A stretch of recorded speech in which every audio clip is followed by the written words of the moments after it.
Yo, welcome into another episode of Capturing the Game. It's the Game Within the Game podcast featuring me, your host, Desmond Jones, and my man's Jawan Polo Man Stewart.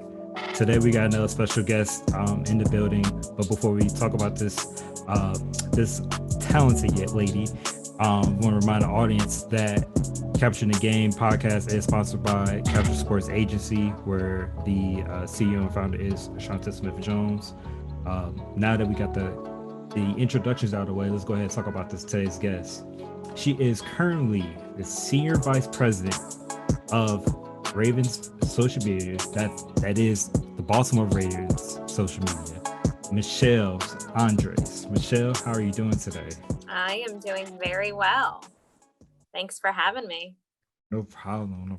So it's an honor to have you on. We just thank you for your time and your pleasure, but we're gonna go ahead and get right into it. Can you go ahead and tell the audience a little bit about yourself?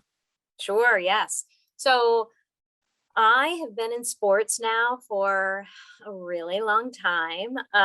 Let's see, probably, oh my God, more than 20 years. Oh my gosh, I'm dating myself. But I didn't have a very normal entree into sports. I actually have a bachelor's and a master's degree in political science. My master's is in political campaign management.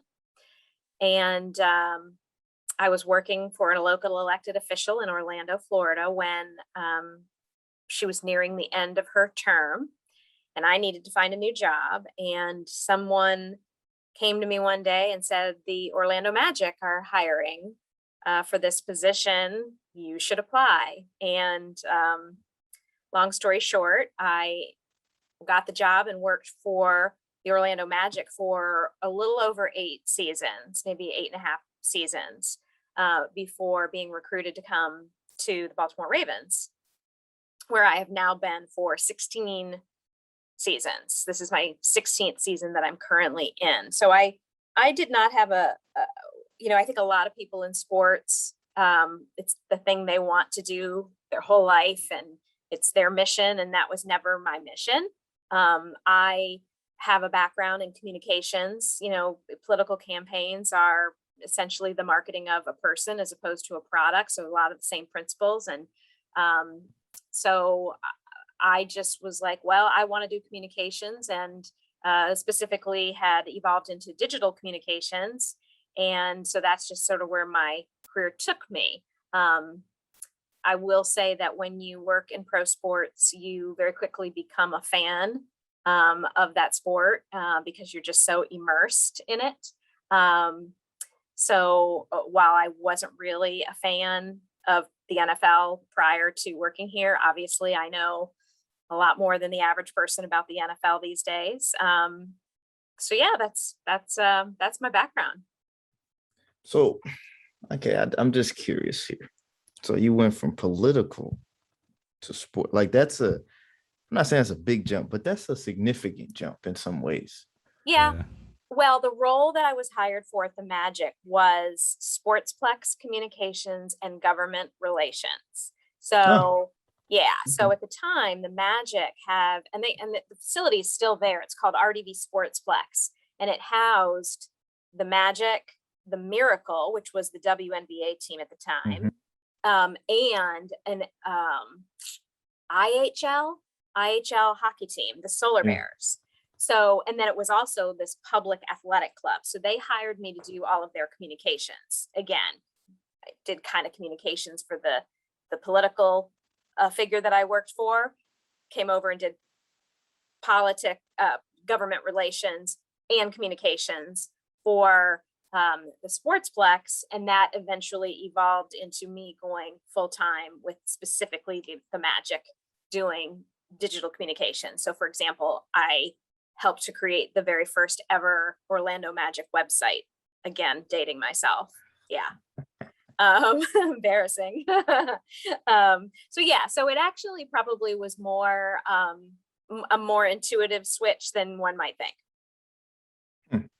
Well, now that you put the spin on it, with the government, now it flowed. Now it flows seamlessly into each other. Mm-hmm. So I guess you were with the Magic. Was it after the After Shaq Shaq. era and After then Shaq. into Everybody the asks Dwight me era? that question. Okay. It was All right. Penny. Penny was there for a while. It was Grant Hill and Tracy McGrady. Right. Okay. Dwight Howard came in. That was his first team, was with us. Yeah. Okay. So yeah. Cool. That's really cool. So you said, and you know, I'm a tech person. Me and Desmond both are technical people. So when you say the first website, like what program did you use at that time? Because now that's I was a evolved coder. tenfold. So I used HTML. I hard coded. Now Wow. I didn't build this. I didn't build the site. Like the league, the NBA built the actual site, but then within the site, you know, this was sort of pre-content management systems, right? There was no CMS, so it was hard coding. Gotcha. So it was literally, you know, putting in bold tags and all of that kind of stuff, which, you know, looking back on it, it just seems crazy to have had done that. But I have to say, knowing how to code sort of helped me, I think, in the long run, understand sort of how things are happening on the back end. Or for example, you know, when you can do you can right click and you can see all of the code. If something's wrong, I could go in and I could in a CMS find what was wrong and know how to fix it because I had coded. Right. So while I wouldn't want to go back to those days of coding, I think it really actually benefited me at the time to know that and have that skill set. Yeah. That's cool. Yeah. Yeah, especially just knowing the changes of how to build website has changed drastically. So much. Exactly.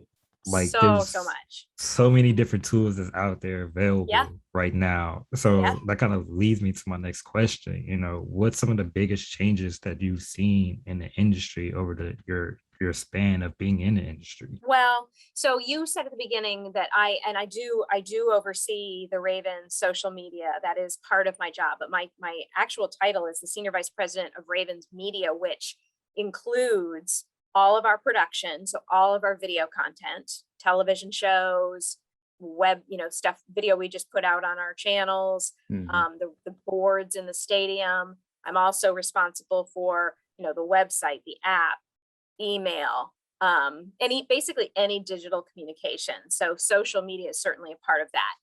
What is crazy about how much has changed in 16 years is when I arrived here at the Ravens, there was no such, I would say the only thing that existed that was really considered social at the time was, MySpace.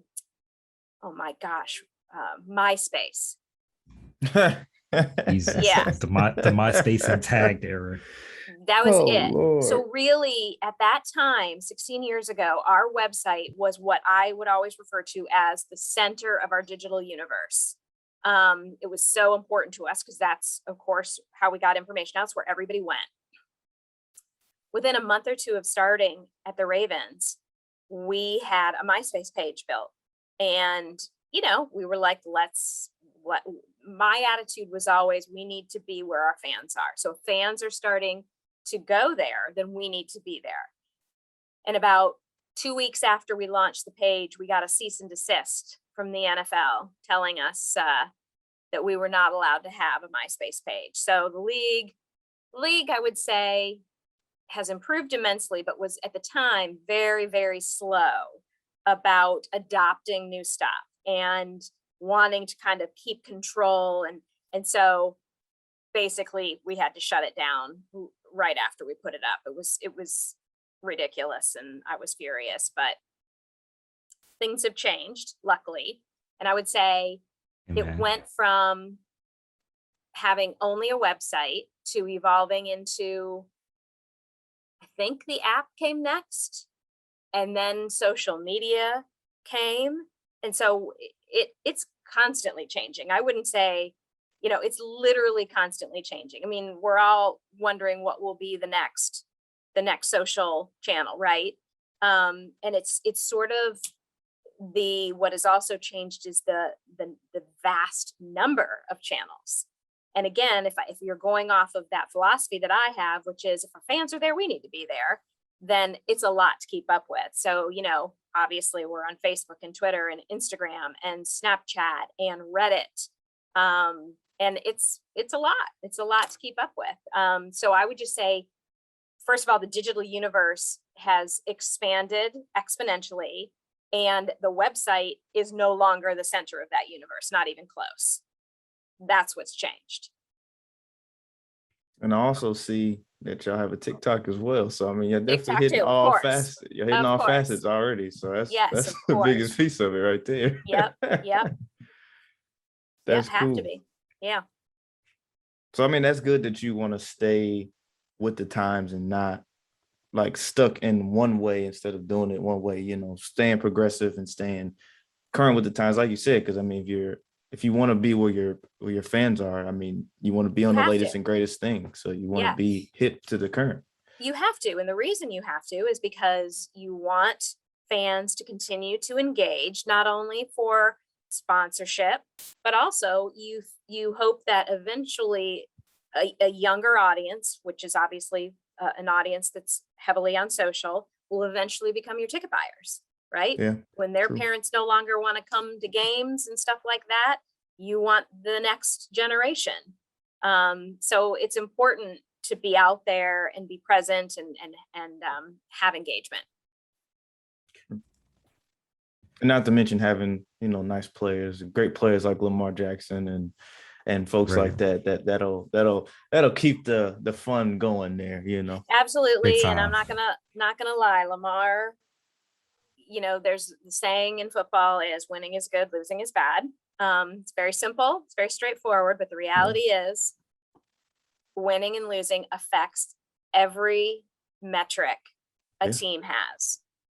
Ticket sales, sponsorship sales, digital engagement, the beer tastes better, the hot dog tastes better when you're winning, and Lamar has played a huge role in us not only winning, but just he's such a likable, incredible player. And I think that's just also been a huge factor. And, we're the 24th market in the NFL. So out of 32, we're 24th. So we're pretty small, and we're flanked by 3 huge teams, Pittsburgh, Eagles, and Washington. And so the fact we're in a super small market, yet we are consistently, certainly from a digital perspective, in, I would say, the top 10 of our social performance, our web performance, our app performance, all of that. So we outperform by far our market size. And again, part of that is I have a great staff, a great team writing great content, but another huge part is players like Lamar, or back in the day, Ray or Ed or Terrell Suggs, And I think I'll go ahead. No, and I think too, with having all the injuries that have happened to this point, at least losing J.K. Dobbins, losing Marcus Peters. I mean, the season, goes on. The season did not look as if it was going to be where you guys are right now. Like that's really what it wasn't. You're absolutely right. I mean, we've got I think more players on injured reserve than any team in the league. Yeah. And it's insane. It's absolutely insane. And it is amazing that we are where we're at. And if you've watched any of our games, it has been a highly stressful season for the fans and for the staff. And but we found ways to win. And it's, thank God. That's the best part of it right there. It is the best part. Yep. Yeah, that's the thing of beauty. I mean, most of the time how you win in the NFL is by having the best talent on the field. And anytime you have Lamar somewhere else. Yeah, this is true. But I mean, anytime you That's have not Lamar, fair to say. but anytime you have Lamar on the field, I mean, you have a chance. So it's true. And again, I say it all that in jest. all of our talent is not on injured reserve. We are we have great depth, and a lot of people have really stepped up and played really well. And like Adafe Owe has been amazing. He's been fantastic. Chuck Clark is always fantastic. Marlon Humphrey's always fantastic. I mean, there's a lot of guys who are just phenomenal. Absolutely. So as far as, so we talked about some of the changes that we've seen in social media, you know, for people that are pursuing like social, like the social media industry, or just wanted to be a career, be in marketing and stuff. What's some of the tools or strategies that people should know how to do, you know, prior to, you know, trying to get a job in sports or just anywhere in general that involves social media and communications? Well, you know, I think a couple of things. One, you've always got to be a good writer. I think that is kind of critical to pretty much any job. Two, I think you need, from a social media standpoint, you really need to have a pulse on pop culture and sort of trends and those types of things. You've really got to be up on all of that. Fundamentally, though, the thing that I say to people who are trying to get a job in sports is, one, you've got to come with a skill set. You've got to come to the NFL with a skill set. So don't send a cover letter that says, I'm a huge fan, I'll work anywhere, because you're not going to get hired. That immediately gets thrown in the no pile. I need somebody who brings something to the table, who is a producer, who is an editor, who is a writer, who is a social media expert, whatever it might be. You've got to bring value and add to the team beyond just being a hard worker who will do anything. So I think that's really important. The second thing I always say to people is you really have to do internships. Internships are what get you in the door. And the NFL has a huge internship program, and we, you know, at the Ravens rely heavily on our interns. But the fact that you can put an internship on a resume and then show that to another team. One thing that's true of sports is it really is a very small world. So if I worked for the Orlando Magic and I had an intern that was trying to get a job with the Chicago Bulls, I would just email my friend and say, hey, this person is awesome. And that goes a really long way with another team. They worked for a team, they know how it works, they know what they're doing, this person recommends them. But that even crosses over sports. So I am one of, that I can think of, like at least 6 of my NBA peers are now in the NFL. And so there's still it's a really small world, and getting experience with a pro team, even a college team, honestly, is really beneficial to getting your foot in the door for a full-time job. In fact, 2 of our productions interns just got full-time jobs. One's at the Miami Dolphins and one's at the Philadelphia Eagles, literally within the last 2 months. So that matters. Those things matter. Gotcha. So I guess to caveat into the next piece of that, now you being a woman in a male predominant arena, sure. Yep. How does that affect that same sentiment to a degree? Yeah, I think it's still a work in progress, honestly. I'm the highest ranking female executive. I think we have one other senior VP, female senior VP, and then we have a couple female VPs, but it is a largely, the leadership group is largely male. The whole company obviously is largely male. I think what the league focuses on, or maybe more than just the NFL, other leagues, is a lot of focus and attention on women in coaching, women basically on what we call the football side, coaching, scouting, analytics, all the football stuff. And they don't necessarily focus quite as much on the business side. So whatever. I feel like you find women in a lot of traditional women jobs, HR, all the R's, HR, CR, PR, that kind of thing. Yeah. So I think there's still a long way to go. How many female presidents are there? Any? One? Maybe one? Well, a vice president. Well, are you saying in the NFL? In the NFL. Gotcha. Yes. Gotcha. Okay. Of the yeah. I mean, there's a couple of female owners. Yeah. But I don't know if there's any presidents, running the whole show. So in that sense, there is a long way to go. It is a male dominated field, and there are drawbacks to that. For example, my team, so I'm over all the writers and, again, video people and all of that. Well, the question that comes up a lot is, well, can the female writers and camera people go in the locker room, to do their job? And it's like, well, no, yes, you can. It's not comfortable. The players a lot of times don't want you to go in there.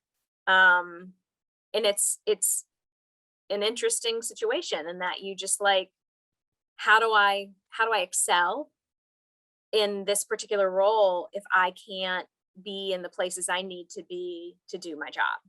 So there's still that stuff that is out there and will be really difficult, I think, to overcome, frankly. Yeah. I mean, I definitely agree with that. One of the last questions we're probably gonna get a chance to ask you before we go into the rapid fire stuff is when you first started off your career with the Ravens, do you actually think that you'll be there for as long as have you been? So it's been 15 years, I think it has. 16th season. 16? Yeah. Did you imagine that? Yeah. No, I mean, I never thought I'd be in pro sports to begin with. Like, yeah, it just was not my path. I thought I was going to be in politics and working on campaigns and stuff like that. So it was a very quick, hard pivot into a whole new world. And it feels like these last 16 years have gone by in the blink of an eye. It's amazing that it's been that long. Interestingly, though, the Ravens are considered they just are one of, I would say, the best organizations in the league. And the reality is people don't leave a whole lot because of that, because it's such a great organization. They don't leave a lot. So I am not alone. My peers, male or female, the vast majority of them have been here longer than I have. And so, it really just speaks to the kind of organization that the Ravens are. But yeah, it's been a really long time. No, but congrats to that, because it's not many people can actually say that. So especially in today's age, like this doesn't happen. Right. People are always jumping ship and always going to the next best thing. So you're absolutely right. And that is definitely something that's unique about the Ravens, for sure. Yeah. What type of advice would you give to a younger version of you? Oh my God, that's a hard one. I think it would be something along the lines of, when you're just starting out, you feel compelled to prove yourself and gain people's respect. And you kind of have to dig your heels in, I think, a lot to get people to respect your decisions or the things you think you need to do in order to do the job right and well. And now that I'm so many years in and so much older than, pretty much everyone on my staff, I'm much more chill. I'm much more laid back about stuff. What would have bothered me a decade ago doesn't really bother me. You know what? We can give them that one. Give in on that one. It's not worth the fight. Let's save fighting for something that's much more important to us. Now, some of my staff will say, no, I don't want to do this or whatever. But the reality is, and it's funny because my boss, it's so crazy. My boss back at the Orlando Magic, Joel Glass, he's still there. He's wonderful. he would always say to me, pick your battles, Michelle, pick your battles, Michelle. And I'm like, this is a battle to me. But it wasn't to him. And now I find myself saying the exact same thing to my staff. Pick your battles. This one is not important. And I would have told myself to chill, relax a little more.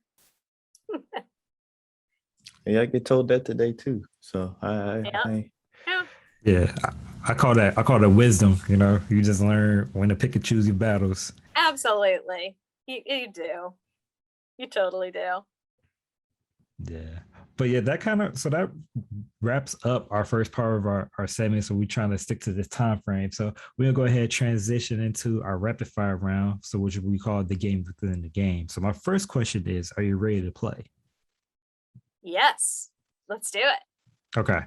So first question that we have, chocolate chip cookies or oatmeal raisin? Oh, chocolate chip cookie. Yeah. I don't like raisins. I like just oatmeal cookies, but not raisins. If you put chocolate chips in oatmeal, that's the best. Okay. I've heard that. I haven't done it myself. What? Yeah. So I'm the oatmeal person on the podcast. Jawan's the chocolate chip. He has a tally mark and he reminds me every single time that we have. See, he has. Well, see, again, my perfect answer would be oatmeal with chocolate chips. So smack in the middle. So neither one of you get that. All right, then it's back to 11-4 then. Let's go. I'm cool with that. Okay. It's like a tie in the NFL. Like no one wins. Exactly. I hate that though. I hate ties.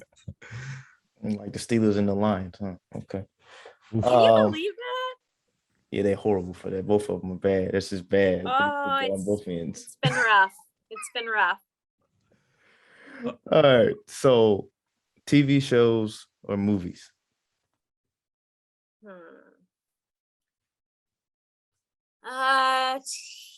TV shows. I think TV has evolved so much into kind of almost a hybrid with the Hulus and the original programming that all these stations are doing, that there's just so much great stuff out there. What's your favorite show to watch right now? Oh, right now? Well, Ted Lasso, I just finished, was amazing. So good. I'm currently watching The Shrink Next Door, which is very interesting. That's on Apple Plus or whatever they call it these days. Yeah. Okay.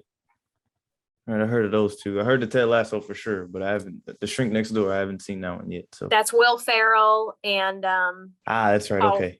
Paul Rudd. Yeah. Gotcha. Okay. Cool. Yeah. Sounds like we have to add 2 more shows to our list that we need to catch up on. Oh my God. You have to watch. You got to watch Ted Lasso. It's so good. Okay. Football question for you. Yeah. Tom Brady or Peyton Manning? Peyton Manning. Jeez. Oh, sorry. Jeez. Sorry, I forgot. I'm over Tom Brady. Peyton is just so funny, and I just like him. I just think he's a good guy. Not that Tom Brady isn't a good guy, I guess. Jeez. Sorry. Look, dude, he doesn't play for the Patriots anymore. So I know. All right, another football question for you. I'm trying to think of one off the cuff right now. Let's see here. Let's see. Okay, I got one. So Lamar Jackson, Ray Lewis, or T Sizzle. And those who don't know what T Sizzle is, that's Terrell Suggs. So I would say Lamar. I mean, they're all, oh my God. Lamar, just because, again, he's such a nice guy. He's just so nice. He's just such a great example of you don't have to be a diva. You can be kind, and friendly and everybody, and he's just so good natured and nice, and oh yeah, he happens to be a phenomenal football player too. Yeah. Big Solid. trust. Yeah. Solid, Yeah. solid. I mean, I love Sis and he's great. I wish he had never left. And then Ray, of course, he's amazing. I mean, he was there at the game on Sunday, and they finally swung the camera over to where he was watching the game because we needed the fans to get into the game. It was just, as I'm sure you saw, a stressful picks. game. And so What? he does that for us. He boosts the fans up for us quite a bit. Okay.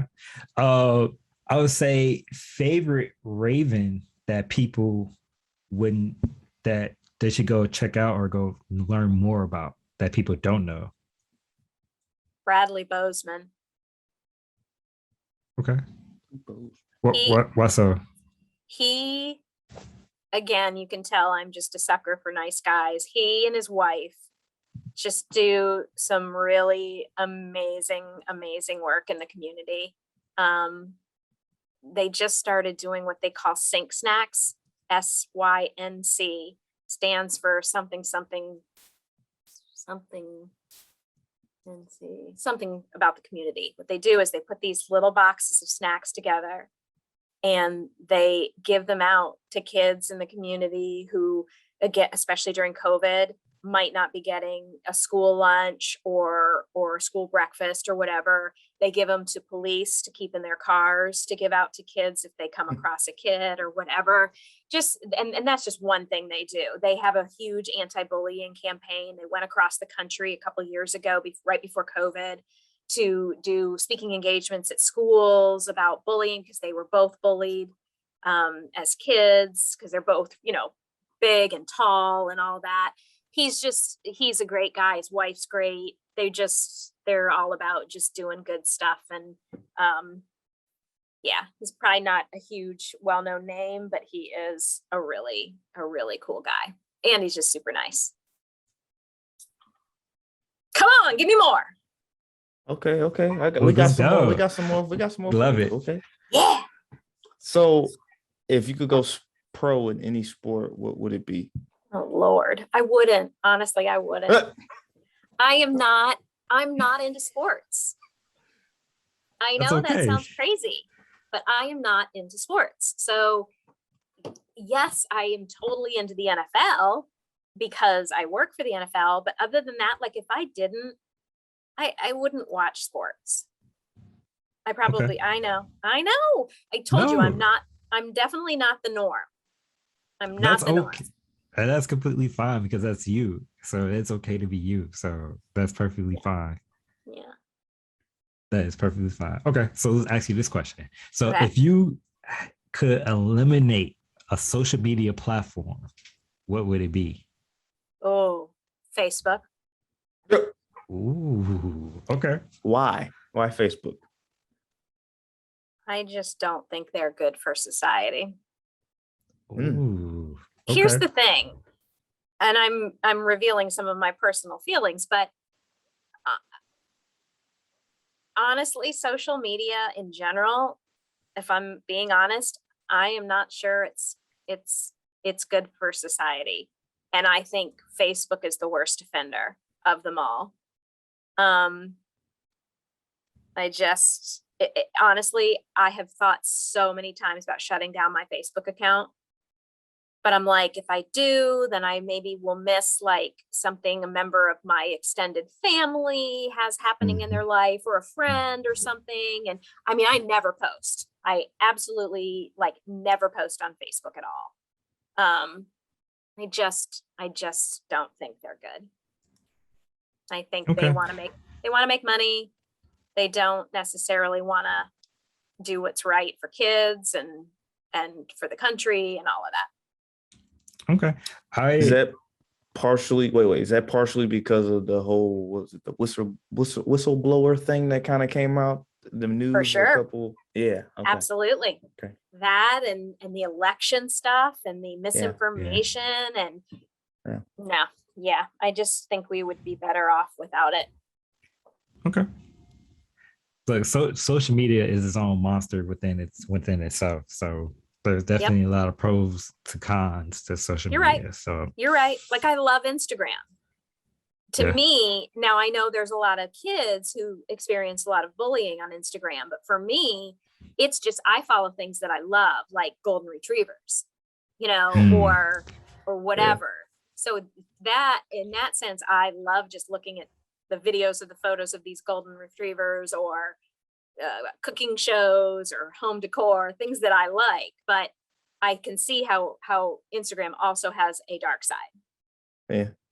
Yeah. For me, it'd be Twitter and Facebook would be the two, because Twitter is like the unfiltered It's version not of very nice. Facebook Yeah. with less characters. Yeah. And then Twitter, Facebook's the opposite of it. yeah, there's some mean people on Twitter. For us, Twitter is the social channel that the media uses, right? Yeah. So that's a big reason why we're there, I think. But yeah, I don't disagree with you. Okay. We're gonna ask this last question, and then we're gonna take us out. So, if you had a chance to take over any organization, and this organization, it could be Chase Bank, it could be whoever. It doesn't have to be a professional team. It could be whoever you want to be. If you had an opportunity to take over an organization, who would you choose? Okay, this is one you probably never heard of. There's an organization called Dynamic Catholic. I'm a Catholic, and they are led by this man by the name of Matthew Kelly. And I just think he's doing great things. He's trying to sort of bring people back to the church, and he's trying to do it by educating them and talking about prayer, and he provides resources, so lots of books. He's constantly writing books. He at Christmas time and at Lent, he has these email programs, and I just think what they're doing is amazing and awesome, and that's what I would want to take over. No, that's awesome. I mean, both me and Juwan are people of faith, so I love that answer. I'm pretty sure Juwan does as well. So, but so actually, this is technically the last question, but it could be the hardest one or the easiest one, depending on how you answer it. Okay. How can people follow you or keep up with your career and keep up with everything you have going forward?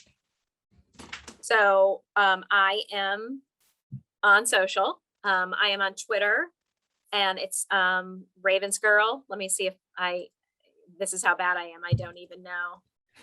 Yeah, I'm at Ravens Girl on Twitter.